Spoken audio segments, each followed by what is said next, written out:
Olá, gente. Aqui é. Olá, essa vai ser a última aula do Pra Que Arte, que é uma compilação de 4 vídeos curtos mais ou menos, né? 4 vídeos que eu tento explicar como que a arte se tornou essa coisa estranha que as pessoas rejeitam, mas que na verdade é muito interessante e muito melhor do que um desenho qualquer.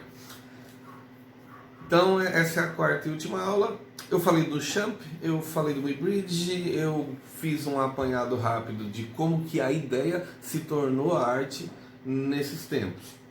Uma coisa que vocês têm que ter em mente: a partir do século XIX, vários estilos vão estar acontecendo ao mesmo tempo. Apesar de eu estar falando de um assunto, tem outras coisas que estão acontecendo ao mesmo tempo, tá? Mas isso mais pra frente eu explico o que acontecia numa aula mais rápida. Então, continuando, como que a ideia foi tomando conta da arte. Continuando a nossa aula, já falei do Champ, né, que ele fez uma ideia se tornar arte, vendeu isso com a fonte, aquele pinico, e o Duchamp ele não para por aí, ele vai fazer os handmades, que ele chama de arte pronta. Então o que é isso? Ele pega objetos, e quando ele acha o objeto muito interessante, não pela função que o objeto representa, mas pela forma como ele foi feito, ele leva como um objeto de arte, isso se chama arte pronta. Ele chega a levar um suporte de vinhos, depois vai aparecer aqui, vai ter a roda de bicicleta, que ele pega uma roda de bicicleta e encaixa num banco, né? Isso tudo são obras do Duchamp, ele vai ter a obra aqui, o nome dela.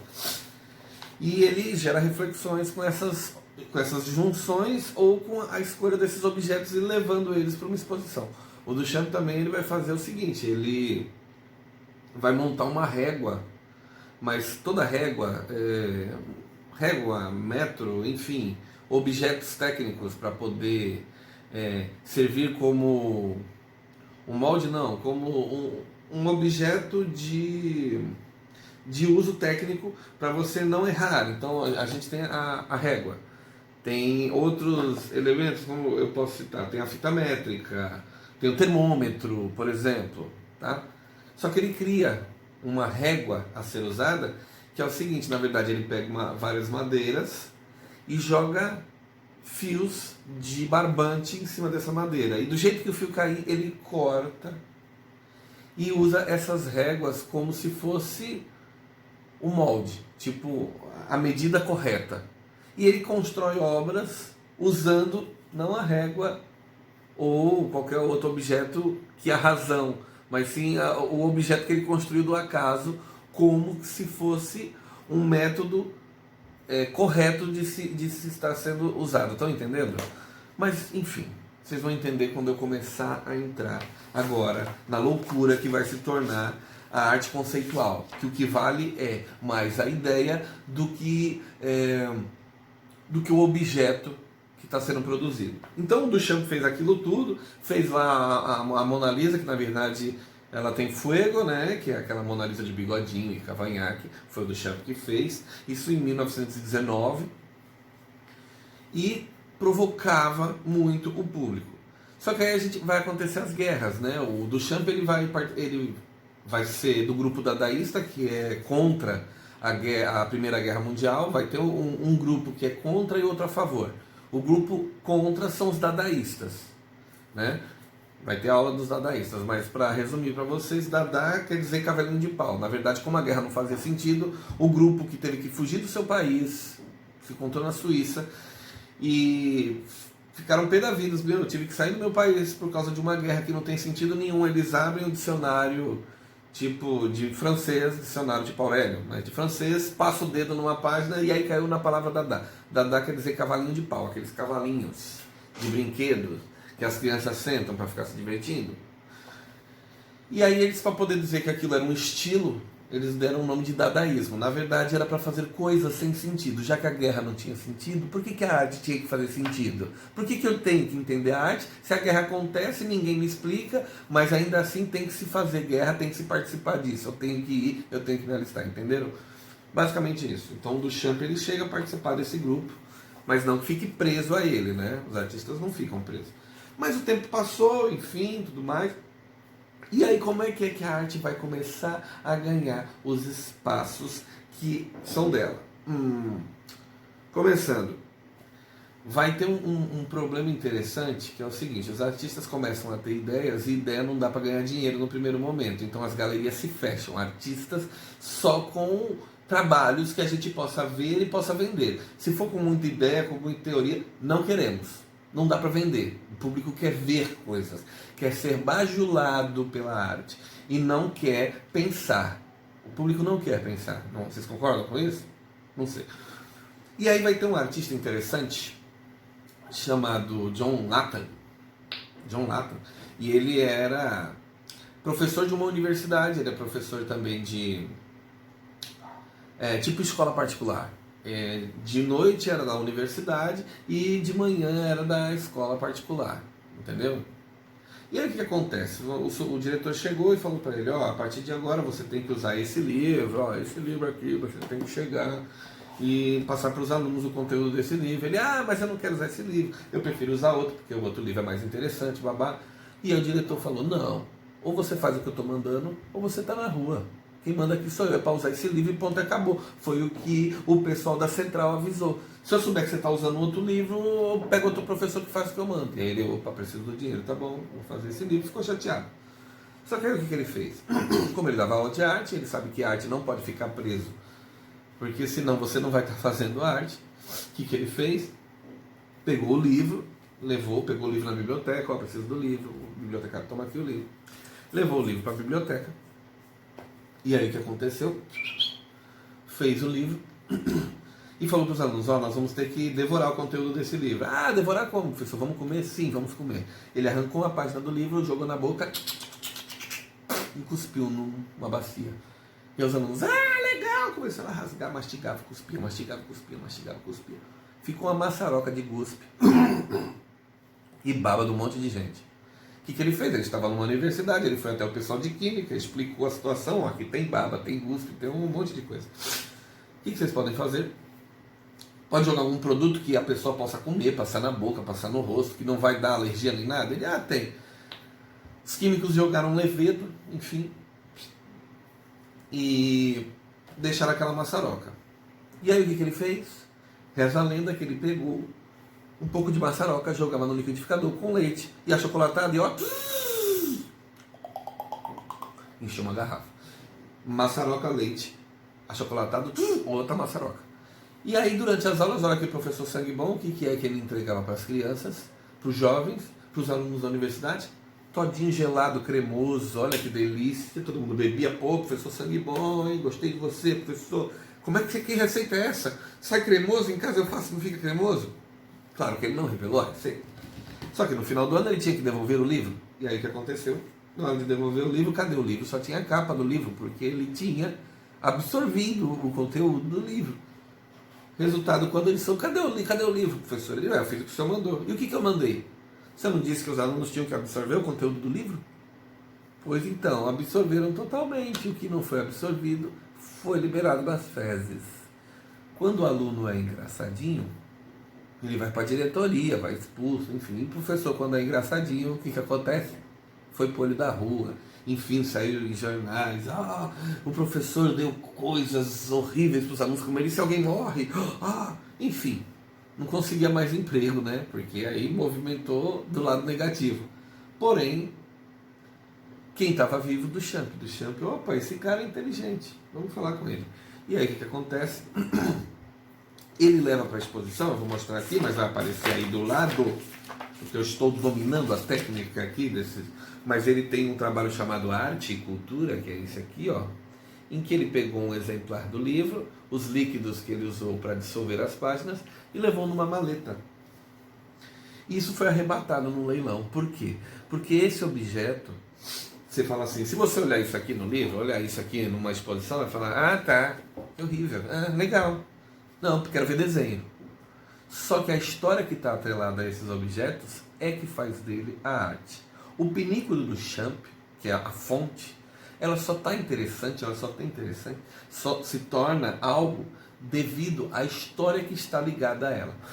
Para isso, eu vou te dizer como que se especula esse tipo de arte. Tem um artista, agora eu vou voltar um pouquinho, tem um artista chamado Senshio, que é como se fosse Leonardo da Vinci japonês. Só que lá no Japão, o oriental, ele não tem mania de mostrar o que ele faz, de ficar divulgando as quatro cantos. Ai, olha que exposição disso. Não, eles são reservados. Eles têm as pinturas deles, enfim, em estilogravuras, guardadas, expõem por curtos momentos, então geralmente para amigos ou para um grupo de pessoas, e depois guarda-se novamente.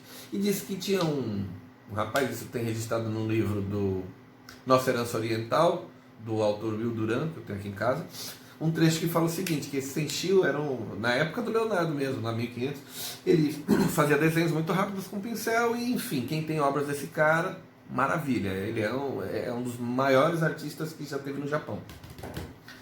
Só que tinha um cidadão no Japão que tinha uma pintura desse Senshio. E aí o que aconteceu? Essa pintura, a casa dele toda de madeira, pegou fogo em 1800 e pouco. E aí o que aconteceu? Essa pessoa morreu queimada na casa. E na casa tinha um exemplar da pintura, entre outras obras, do Senshio. E aí, poxa, se perdeu. Só que aí, quando pegaram o corpo desse homem queimado, morto, viram que tinha um corte no abdômen. Aí pronto, foi assassinato. Será que mataram ele, queimaram a casa, roubaram? Quando viram dentro do corpo, que abriram dentro do corpo, estava a obra do Senshio. O que esse cidadão tinha feito? Ele vendo que a casa ia ser incendiada e que ia se perder tudo, ele ia morrer, não ia ter como. Ele, o dono da casa, o dono da obra, pegou a espada, cortou a própria barriga e guardou a obra lá dentro para protegê-la da destruição. Imagina o quanto essa obra vale hoje. Porque, além de ser a obra, um desenho, enfim, de uma pessoa que já era famosa, essa história que eu contei vai estar ligada à história da obra. Entenderam? E aí vai ter um artista chamado Piero Manzoni, na Itália, que ele... Vou contar uma história aqui solta. Ele começa a ter muitas ideias, e em vez de levar os quadros para a exposição, ele escreve na parede, tive uma ideia. E todo mundo, pô, mas cadê os quadros? Ah, os quadros eram horríveis. A ideia é melhor do que os quadros. Ah, mas espera aí, então qual é a ideia? Não, só falo na próxima exposição. E aí pronto, começaram a ter ideias. Ideia não dá dinheiro, as pessoas reclamando, o cara não trouxe nada, também não vou vir na próxima exposição. O que a galeria fez? Mandou uma postagem no jornal dizendo que ele era uma porcaria de artista, um merda, esse é um merda, não sei o que. Resultado, na outra exposição, o que ele leva? Ele teve que expor junto com artistas inferiores, tipo artistas que estavam começando, ele já era. E ele leva isso aqui, ó.